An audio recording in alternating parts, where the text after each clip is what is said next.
The Urbanist is brought to you in association with the Department of Culture and Tourism, Abu Dhabi. Saadiyat Cultural District Abu Dhabi is a beacon of hope and inspiration. A catalyst to spark growth and collaboration with museums and experiences, where art and science and nature and technology coexist. The belief of Abu Dhabi that culture is the backbone of our society. Stay tuned for a special episode of the show, in which you can hear His Excellency Mohammed Khalifa Al Mubarak explain exactly why and how Saadiyat Cultural District Abu Dhabi is the perfect place to collaborate, create and innovate. Saadiyat Cultural District Abu Dhabi, proud partner of The Urbanist on Monocle Radio.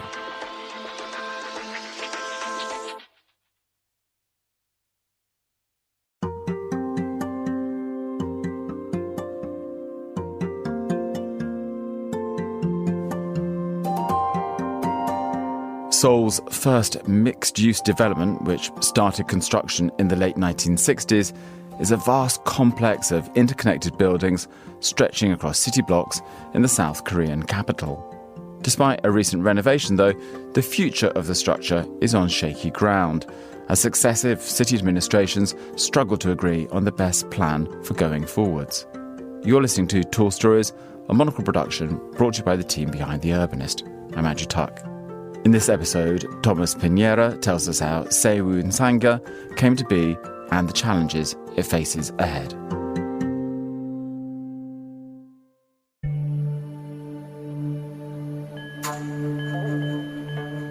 Never demolish, always transform. The principle defended by Pritzker laureates Anne Lacaton and Jean-Philippe Vassal finds resonance in Seoul. Notably, with Solo 7017, an elevated park created on a former overpass inspired by New York City's High Line.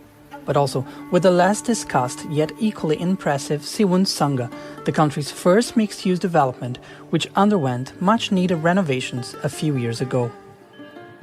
Seun Sangga is a megastructure in its most literal form, a city within a city, conceived by Kim Jong-un, South Korea's most famous architect.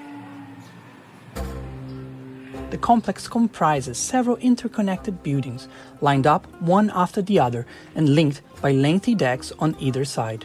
The entire structure spans 50 meters wide and 1.2 kilometers long, a concrete behemoth stretching across El Giro at the heart of the South Korean capital.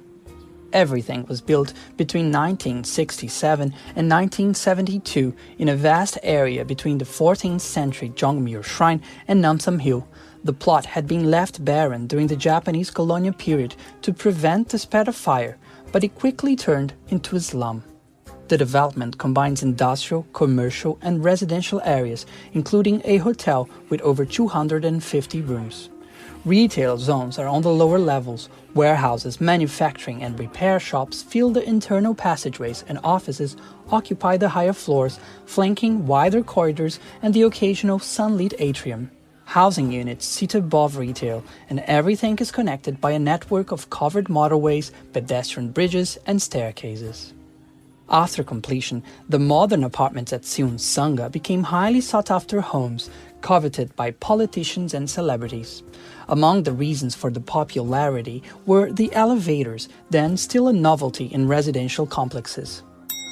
Reflecting the miracle on the Han, Seun Sangga became a vibrant destination for home appliances and electronic products and contributed to the development of El Giro as a light industry hub, conveniently located in central Seoul. At its zenith, the commercial activities inside were so diverse that rumors circulated hinting at the possibility of finding all the parts necessary to build a nuclear submarine within the narrow corridors. Some even speculated that such a project was actively underway somewhere within the complex. Seun Sangga's glory days were short-lived though. The development of Gangnam drove many of the city's wealthier residents to move away from its center, and when the Yongsan Electronic Market opened on the former site of a kimchi market, this became the new epicenter for all things high-tech, attracting many of Seun Sangga's most prominent retailers. Already in the 70s, the complex showed its initial signs of decline. Many apartments and offices were repurposed into lifeless storage units, while the hidden maze-like interiors provided a perfect environment for informal activities. This included the illicit trade of smuggled goods, replicated hardware and software, and the duplication and dissemination of pornography brought into the country by American soldiers. By the 90s, Seun's Sangga had fallen into general despair, marked by decaying facilities and the build-up of trash in the common areas. In 2008, a controversial demolition plan was put forward by Mayor Oh Si-hoon for Seun's Sangga to open space for central green axis and its surrounding blocks for glass skyscrapers. The project moved quickly at first, with the northernmost units demolished the following year, but financial complications and opposition from the Cultural Heritage Administration halted the works, with the latter imposing restrictions on the construction of high-rises near cultural properties. When Park Won-soon took over mayoralty in 2012, he and his city architect, a position he created, favored the revival approach to city interventions, among other reasons to avoid community displacement. In 2015, he scrapped his predecessor's glitzy redevelopment plan and began a regeneration project to tackle issues at Seun's Sangga.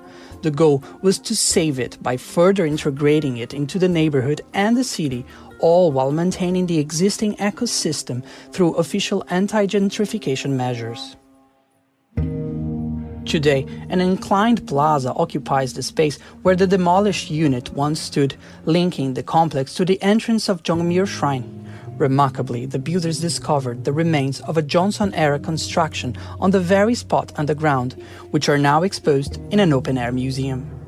The original elevated decks on both sides underwent significant renovations to feature public amenities such as elevators, stairs, and ramps, and improve connectivity with the street level. Glass-enclosed units now incorporate their expanse, welcoming new businesses like cafes, restaurants, and makerspaces. There's also a small library, an electronics museum, and a showroom showcasing the various products and components created within. The University of Seoul operates a small campus in the basement, mostly focusing on research and business incubation. This initiative was part of the intention Mayor Park had to bridge the skills of an older generation of tenants with the imagination of younger professionals and recent graduates. As fate would have it, Seun's Sangga intersects with Seoul's cherished Gyeonggi-cheon stream, a once-neglected waterway revitalized into a pedestrian route and city park in 2005. An elevated plaza now sits at this junction, directly above the stream, providing easy access for tenants to join other Seoulites for a walk along the water. Seun's Sangga's rooftop was also repurposed into a public area that offers excellent views of the South Korean capital, showcasing all its typical contrasts of old and new, rough and polished. While the renovations took care of the external areas, there is criticism that they did little to regenerate the most hidden parts of the structure, still largely dominated by storage units. Also, intentionally or not, the project didn't alter the complex's reputation as a decidedly brutalist eyesore in the city, which garners many detractors. For better or worse, the project has raised Seun's Sangga's profile. On weekdays, craftspeople and office workers, designers and artists traverse its alleyways, while on weekends, Seoul's youngsters flock to its cafes, undoubtedly seeking the most Instagrammable shot. With the metal from the last phase of the project still cooling, Seun's Sangga and its surrounding community are once again under threat of demolition. Mayor Oh is back in office, and he has brought about the resurrection of his redevelopment plan, which now places a strong emphasis on increasing Seoul's green space ratio. He aims to transform the area into a quote-unquote eco-friendly downtown with skyscrapers lining an 11,000 square meter park. Achieving such results through large-scale demolition and displacement are only two inconsistencies in a project filled with greenwashing buzzwords, well-connected through public transport and in the middle of one of Asia's wealthiest cities. Both Seun's Sangga and Il-jiro occupy a prime patch of real estate. Unsurprisingly, large investors have already shown interest. At the time of writing, entire blocks were being emptied and razed in Il-jiro, and both the university campus and the rooftop at Seun's Sangga were closed. Overall, there seems to be little enthusiasm surrounding the success of Mayor Park's rejuvenation. What the future holds for the megastructure and its neighboring community remains to be seen.